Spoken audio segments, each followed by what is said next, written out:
శ్రీకాంత్ గారు చాలా విషయాలు చెప్పారు. ఒక క్లారిటీ ఇవ్వాలి. ఫస్ట్ది ఏంటంటే జగన్మోహన్ రెడ్డి గారు తడిగుడ్డతో గొంతుగొయ్యరు, వెన్నుపోటు పొడవరు అని చెప్తా ఉన్నారు. కానీ ఆయన కదిరి గొడ్డలతో రపా నరుకుతారు. ఆ తర్వాత ఆ గొడ్డల పోటుని గుండె పోటుగా మారుస్తారు. పాపం అది మర్చిపోయారు ఆయన చెప్పటం. తడిగుడ్డతో గొంతు గొయ్యరు, కానీ కదిరి గొడ్డలతో గొంతులు నరుకుతారు, రప్ప నరుకుతారు. ఆ తర్వాత ఆ గొడ్డల పోటుని గుండె పోటులుగా మారుస్తారు అనమాట. మరొక విషయం చెప్పారు సార్ శ్రీకాంత్ గారు, దానికి కూడా క్లారిఫై ఇవ్వాలి. జగన్మోహన్ రెడ్డి గారు ఎక్కడ విదేశాలకు వెళ్తే ఆయన ప్రోటోకాల్ అంట అందరికీ తెలుస్తుందంట. అందరికీ తెలుస్తుంది ఎక్కడికి వెళ్ళారనేది స్పష్టంగా ఉంటది. కానీ చంద్రబాబు నాయుడు గారు, లోకేష్ గారు ఎక్కడికైనా వెళ్తే తెలియదంట. ఒక విషయం ఏంటంటే జగన్మోహన్ రెడ్డి గారు వ్యక్తిగత పర్యటనకి వెళ్ళినా కూడా కోర్టులకి చెప్పాలి. అది ఆయన మీద ఉన్నటువంటి సెక్షన్స్ ను బట్టి, ఆయన మీద ఉన్నటువంటి కేసులను బట్టి కోర్టులకి ఖచ్చితంగా చెప్పెళ్ళాలి. నువ్వు ఎక్కడికి వెళ్తున్నావు, ఏ టైంలోకి వెళ్తున్నావు, ఎక్కడ దిగుతున్నావు, ఏ ఎయిర్పోర్ట్ లో దిగుతున్నావు, నీ ఫోన్ నెంబర్ ఏంటి, ఇవన్నీ జగన్మోహన్ రెడ్డికి చెప్పక తప్పదు. వేరే చంద్రబాబు నాయుడు గారు, లోకేష్ గారు వ్యక్తిగత పర్యటనకి వెళ్తా ఉంటే వాళ్ళ ఇష్టం.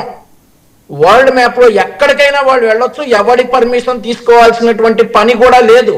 వాళ్ళ ఇష్టం, అది ఎక్కడికైనా వెళ్తారు. వాళ్ళకి వ్యక్తిగత పర్యటనలకి ఎక్కడికైనా వెళ్తారు. చంద్రబాబు నాయుడు గారు, మన లోకేష్ గారు. ఆ పరిస్థితి జగన్మోహన్ రెడ్డి గారికి లేదు. ఆయన అన్ని సమర్పించి ఏ టైంలో ఎక్కడ ఉంటున్నావో కోర్టులకి చెప్పెళ్ళాలి.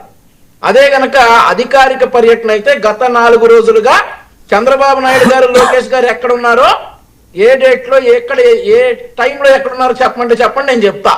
ఒకవేళ అధికారిక పర్యటన అయితే గనక, వ్యక్తిగత పర్యటన అయితే గనక ఏ గన్నయ్య గారికి చెప్పాల్సినటువంటి అవసరం మాకు లేదు. అదే జగన్మోహన్ రెడ్డి గారు అయితే కోర్టులకు చెప్పేయాలన్నమాట. ఈ డిఫరెన్సెస్ చూసుకోవాలా.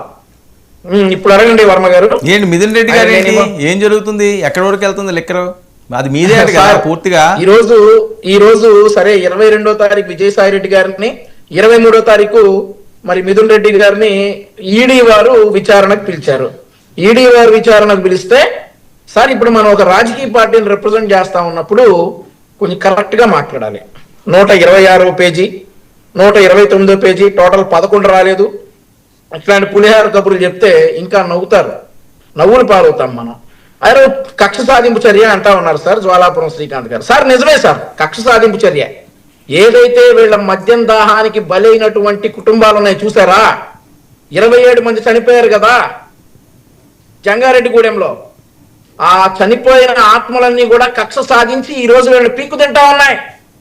ఓం ప్రతాప్ ఉన్నాడు కదా, ఈ లిక్కర్ రేట్లేంట్రా బాబు ఇంత స్టాక్ పడతా ఉన్నాయి, ఎలా తాగుతామని చెప్పేసి అడిగితే మరుసటి రోజు చెట్టుకేలాడాడు కదా. ఆ ఓం ప్రతాప్ ఆత్మ కూడా ఈ రోజు కక్ష సాధించి వీళ్ళని తీసుకొచ్చింది. ఈ రోజు అవును కక్ష సాధించారు, ఏమన్నాడు, కక్ష సాధించబట్టి వీళ్ళు అవుతా ఉన్నారు. ఆ తర్వాత ఇంకొకటి విషయం సార్, జగన్మోహన్ రెడ్డి గారికి సంబంధమే లేదని విజయసాయి రెడ్డి గారు చెప్పారట. విజయసాయి రెడ్డి గారు మొన్నేమో ఎక్కడెక్కడ ఏమేమి జరిగినాయో అన్ని నన్ను పిలవండి నేను చెప్తా అన్నాడు. ఈ రోజు జ్వాలాపురం శ్రీకాంత్ గారు, విజయసాయి రెడ్డి గారు చెప్పారు కదా జగన్మోహన్ రెడ్డి గారికి అసలు ఈ విషయంలో సంబంధమే లేదని. మరి విజయసాయి రెడ్డి సత్యహరిశ్చంద్రుడు పెద్ద మనవాడు, మరి ఆయన చెప్పగా నిజాలు అయిపోతాయి. మొత్తం ఈడీ దగ్గర పిన్ టు పిన్ ఇన్ఫర్మేషన్ ఉంటది. పిలిచి ఎంక్వైరీ చేసి మరిన్ని విషయాలు రాబట్టడానికి పిలుస్తారు. ఇక్కడ వాడు చెప్పినయే ప్రామాణికం. ఆహా అవునా జగన్మోహన్ రెడ్డి గారికి సంబంధం లేదా, ఓకే అని రాసుకోరు. జగన్మోహన్ రెడ్డి గారి సంబంధాలన్నీ కూడా బయటికి తీస్తారు.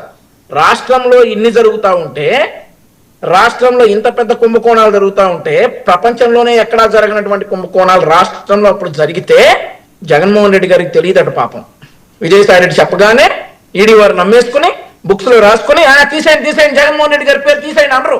ఓకే, ఇందులో సంబంధాలు ఏంటి అనేవి మొత్తం లాగుతారు పాపం. సరే సిట్ వైపు నుండి సిట్ దగ్గర వేసినటువంటి కేసులో అరెస్ట్ అయ్యి బెయిల్ మీద వచ్చినటువంటి మిథున్ రెడ్డి గారు పాపం మళ్ళీ ఈడీ కేసుకి వెళ్ళిపోయి మళ్ళీ లోపలికి వెళ్ళిపోతారనే టెన్షన్. జోగి రమేష్, జోగి బ్రదర్స్ విడుదలయ్యారు. అదే సార్, ఇప్పుడు 1 ఇన్కమింగ్ 2 అవుట్ గోయింగ్ లాగా ఉంది పరిస్థితి. ఒకళ్ళు ఇన్కమింగ్ 2 అవుట్ గోయింగ్ లాగా ఉంది పరిస్థితి. అలా ఉంది. చేసినటువంటి పాపాలకి కల్తీ లిక్కర్ లోనే బెయిల్ వస్తే ఆ నకిలీ ఇప్పుడు ఏంటి ఆ లిక్కర్ స్కామ్ లో ఇద్దరు లోపలికి వెళ్ళేటట్లుగా వీళ్ళ పరిస్థితులు తయారయ్యాయి. గతంలో అట్లా చేసుకున్నారు. వీళ్ళందరూ టీవీల ముందుకు వచ్చేసి కక్ష సాధింపు, రెడ్ బుక్ 126వ పేజీ, 149వ పేజీ అని చెప్తే జనాలు నవ్వుతారు. అసలు మళ్ళీ మొదటి నుంచి వస్తే కక్ష సాధింపు చర్యలు ఇవన్నీ వస్తే ఇంకో విషయం చెప్పారు సార్ శ్రీకాంత్ గారు, పారదర్శకంగా చేశారంటే జగన్మోహన్ రెడ్డి గారు. మరెందుకు సార్ ఫోన్ పేలు గూగుల్ పేలు ఎందుకు సార్ తీసుకోలేదు? అసలు సింపుల్ ఆన్సర్, దీనికి ఆన్సర్ చెప్తే చాలు కదా సార్. పారదర్శకంగా చేసుకుని ఎక్కడ చేశారు సార్? పారదర్శకంగా విజయసాయి రెడ్డి ఇంట్లోనా, ప్రైవేట్ వ్యక్తుల మధ్య సమక్షంలోనా పారదర్శకంగా చేసేది? ఒక లిక్కర్ పాలసీని పారదర్శకంగా ఎక్సైజ్ శాఖ మంత్రి లేకుండా విజయసాయి రెడ్డి ఇంట్లో, ఒక ప్రైవేట్ ఇంట్లో, అది ప్రైవేట్ మనుషుల మధ్య చాలా పారదర్శకంగా చేసి మద్యాన్ని తీసుకొచ్చి ఫోన్ పేలు గూగుల్ పేలు లేకుండా అమ్ముకొని డబ్బులన్నీ కూడా దుబాయ్ తరలించి చాలా పారదర్శకంగా పాలన చేశారు సార్ జగన్మోహన్ రెడ్డి గారు. చాలా పారదర్శకంగా రాశారు. ఇవన్నీ చెప్పడానికి మీకు ఏదంతా